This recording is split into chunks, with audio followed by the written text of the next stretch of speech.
Hey guys, so I'm here today with Midnighter number 4. So the issue pretty much starts off with Agent number 37 and Midnighter kind of having a party, just kind of relaxing out in Moscow.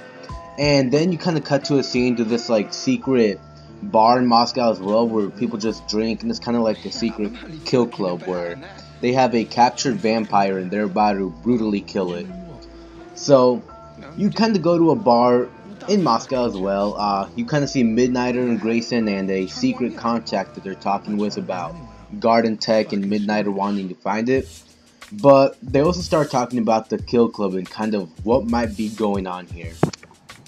So after this, you kind of get Midnighter and Grayson. They do end up finding the Kill Club, and they see the vampire there that's hurt, and he's kind of like, just don't hurt me. Like, you could tell they just kind of torture him there.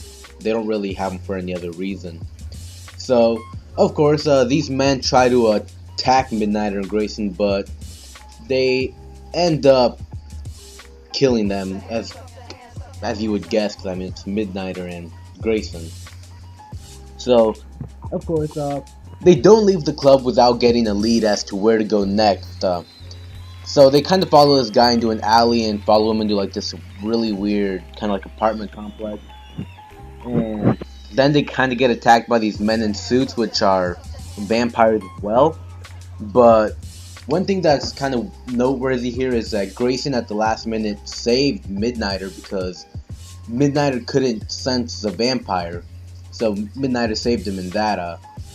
It kind of just is a cool thing that proves, like, you know, Midnighter with his computerized brain, he isn't unstoppable. He isn't like this Superman who nothing will hurt him. He does have his weaknesses, which I'm guessing he couldn't sense the vampire because he's not human. So kind of got past his little security brain there.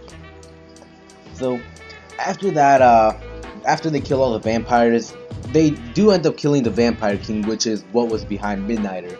So what do you call it? They end up grabbing the Midnighter, the captured vampire. Sorry about that. They end up grabbing the captured vampire, and they're gonna take him back to like their secret facility or lab, you know, whatever you want to call it. And they're gonna grab the dead king as well because they're gonna try and take like all these blood samples and find a cure to cure this guy here. But it really ends up doesn't working at all because the vampires are booby trapped in the way. So if you try to cure them, it just kills them anyway, so there's really no helping them. So after this, you go to a scene where they were kind of being watched the whole time by this Mikhailevich and Kazan. So he ends up trying to make more vampires because he kind of saw they were pretty efficient, but he wants to make them stronger. So obviously this guy's kind of like the new villain, and he's gonna try and do something to stop Midnighter because you can tell he's pretty interested in him because he does target Midnighter for his computerized brain. So, you know, Midnighter and his bad luck here, everyone wants him for his brain, everyone just kind of wants to kill him. So, yeah, overall it was another pretty good issue. I like what they did with Midnighter, he couldn't sense the vampire. Him and Grayson are a really good team, like they're a really good team, they work really well together. And that shows in kind of how he saved them from the Keen Vampire. I do like where this Mikhailevich is going. I'm guessing maybe he's going to make a new Midnighter once he gets the brain, or kind of try and copy it. So maybe down the road there's going to be like Midnighter number 2, and it'll be Midnighter versus like Bizarro Midnighter. So I'm really looking forward to that. Yeah, overall the story continues to be awesome. The art continues to be great. The story continues to be great.